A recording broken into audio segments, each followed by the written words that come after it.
आपण पाहत आहात प्रारब्ध युग। मुंबई अहमदाबाद राष्ट्रीय महामार्गावर आज सकाळी भीषण अपघाताची घटना घडली। चारोटी ब्रिज परिसरात चांदी वाहतूक करणाऱ्या व्हॅनचा भीषण अपघात झाला। या दुर्घटनेत 2 जणांचा मृत्यू झाला आहे तर 1 जण गंभीर जखमी झाला आहे। विशेष म्हणजे अपघातग्रस्त वाहनात तब्बल 600 किलो चांदीची वाहतूक केली जात होती। पालघर जिल्ह्यातील कासा पोलीस ठाण्याच्या हद्दीत मुंबई अहमदाबाद राष्ट्रीय महामार्गावरील चारोटी ब्रिज जवळ आज सकाळी 6:30 वाजताच्या सुमारास हा भीषण अपघात घडला।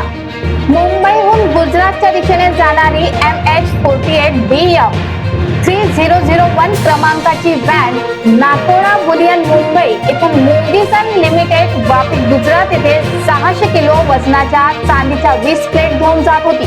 दरम्यान चारोटी ब्रिज परिसरात चालकाचं वाहनावरील नियंत्रण सुटल्याने ही व्हॅन प्रथम गुजरात लेन वरील डिवायडरला धडकली आणि त्यानंतर मुंबईला जाणाऱ्या लेन मध्ये शिरली। याच वेळी मुंबईच्या दिशेने जाणाऱ्या GJ39 TA 9242 क्रमांकाच्या ट्रेलरला व्हॅनची जोरदार धडक बसली। या भीषण अपघातात चांदी वाहतूक करणाऱ्या व्हॅन मधील 2 जणांचा जागीच मृत्यू झाला आहे तर 1 जण गंभीर जखमी झाला आहे। जखमींवर कासा उपजिल्हा रुग्णालयात उपचार सुरू आहेत। घटनेची माहिती मिळताच कासा पोलीस ठाण्याचे अधिकारी आणि कर्मचारी तात्काळ घटनास्थळी दाखल झाले।